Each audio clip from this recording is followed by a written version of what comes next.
मेरे पास छोटी छोटी बच्चियाँ आती हैं जिन्होंने अल्ट्रासाउंड की रिपोर्ट पकड़ी होती है और आके बोलती हैं कि मेरे को पीसीओडी है। पीसीओडी यानी कि पॉलीसिस्टिक ओवेरियन डिजीज़। अगर उनसे पूछा जाए कि आपने अल्ट्रासाउंड क्यों करवाई है, तो उनका जवाब होता है पेट में दर्द हुई थी इसलिए अल्ट्रासाउंड करवा ली। होता ये है कि उसमें जो अल्ट्रासाउंड की रिपोर्ट है उसमें पॉलीसिस्टिक ओवेरियन डिजीज़ का पैटर्न होता है, जैसे कि प्री मैच्योर फॉलिकल्स उसमें होते हैं। अगर उनसे पूछा जाए कि आपको कोई और प्रॉब्लम है या आपके पीरियड्स रेगुलर नहीं हैं, कैसे हैं, या उनमें कोई कील शाइयाँ मुहासे हैं या हिर्सुटिज़म है यानी कि अनचाहे बाल और ओबेसिटी है, तो ये पीसीओडी नहीं होता।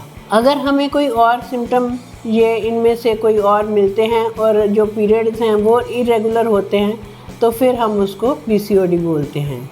इसमें होता क्या है कि जो ओवरीज हैं उनका साइज़ बड़ा होना शुरू हो जाता है। इसमें होता क्या है कि नॉर्मली जो ओवरी है 1 महीने में एक अच्छा खासा अंडा तैयार करती है।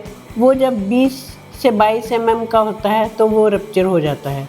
इससे जो ओवुलेशन होती है और बाद में जो पीरियड के रूप में ये सब कुछ बाहर निकल जाता है। पीसीओडी में ओवरी जब काफ़ी ज़्यादा अंडे बनाना शुरू कर देती है जो कि मैच्योर नहीं होते और रप्चर भी नहीं होते, तो यही जो अंडे हैं वो पीसीओडी की पॉलीसिस्टिक जो सिस्ट हैं वो उनका रूप ले लेते हैं। इसमें फिर पीरियड्स जो हैं वो नहीं आते, पीरियड में गड़बड़ी होती है, जो सारे हार्मोन्स हैं उनका असंतुलन हो जाता है। एफएसएच भी बढ़ जाता है, ल्यूटिनाइजिंग हार्मोन भी बढ़ जाता है और एंड्रोजन बढ़ता है। इसमें इंसुलिन जो है उसकी रेजिस्टेंस बढ़ जाती है। तो ये है polycystic ovarian disease. Thank you.